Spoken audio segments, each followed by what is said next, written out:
Indonesia merupakan salah satu negara di Asia Tenggara yang berbentuk kepulauan. Hampir 70% negara Indonesia dikelilingi oleh perairan laut dan 30% daratan. Oleh karena hal itu, Indonesia memiliki kekayaan flora dan fauna laut yang melimpah. Sebanyak 1,34 juta penduduk Indonesia bekerja sebagai nelayan.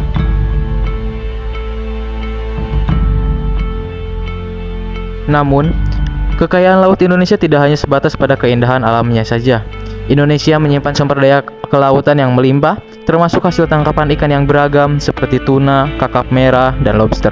Selain itu, laut Indonesia juga kaya akan sumber daya alam lainnya, seperti minyak bumi dan gas alam yang memberikan kontribusi signifikan terhadap perekonomian negara. Kabupaten Cilacap merupakan salah satu daerah yang secara geografis terletak di pesisir laut Indonesia. Berdasarkan data yang dihimpun dari Pelabuhan Perikanan Samudra Cilacap, pada tahun 2022, total produksi perikanan yang didaratkan menurut jenis ikan mencapai lebih dari 19.955 ton.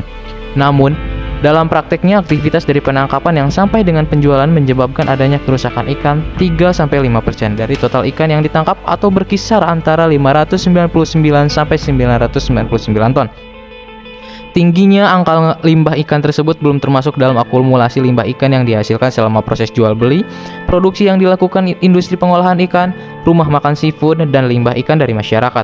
Hal ini perlu menjadi perhatian karena bila dilakukan penelusuran lebih dalam, secara biologis ikan termasuk hewan yang mudah rusak dengan potensi kerusakan dan kerugian yang tinggi, di mana dalam salah satu ekor ikan sebanyak 30-70% bagiannya adalah fish waste.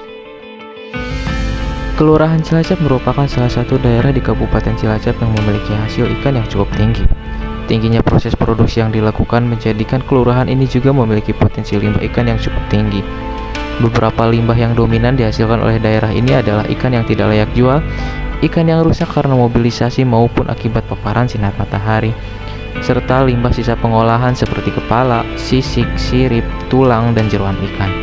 Hal ini menjadikan proses pengolahan limbah bersifat sangat penting guna meminimalisir dampak pencemaran yang dapat mengganggu ekosistem darat maupun laut, serta meminimalisir ketidaknyamanan terhadap manusia akibat aroma tidak sedap yang ditimbulkan. Inovasi yang kami ajukan berupa rancang bangun mesin produksi kompos cair dan padat dari limbah ikan. Mesin ini didesain dengan menerapkan beberapa pemutakhiran seperti menggunakan satu unit motor listrik untuk menggerakkan mesin penghancur dan pemisah limbah cair dan padat. Mesin dilengkapi dengan teknologi double action dan double output sehingga mampu menjadikan mesin ini lebih multifungsi. Double action yang dimaksud adalah mampu mengolah limbah kering maupun basah. Sedangkan double output berupa menghasilkan produk kompos cair dan padat. Selain itu, pembuatan mesin juga menggunakan material stainless steel yang tahan korosi mengingat tingginya kadar garam yang terdapat pada limbah ikan. Penerapan teknologi otomasi sejak proses penghancuran limbah ikan, proses pencampuran bahan, hingga pengaturan kondisi lingkungan mesin agar mampu menghasilkan produk kompos yang lebih berkualitas melalui efisiensi waktu proses dekomposisi, sehingga dapat mempersingkat waktu yang dibutuhkan untuk proses dekomposisi sekaligus mempercepat perputaran ekonomi melalui penjualan produk kompos cair dan padat. Pada tabung tempat dekomposisi kompos cair dan padat dilengkapi dengan sensor suhu dan kelembaban untuk memonitor lingkungan yang pas dalam proses dekomposisi.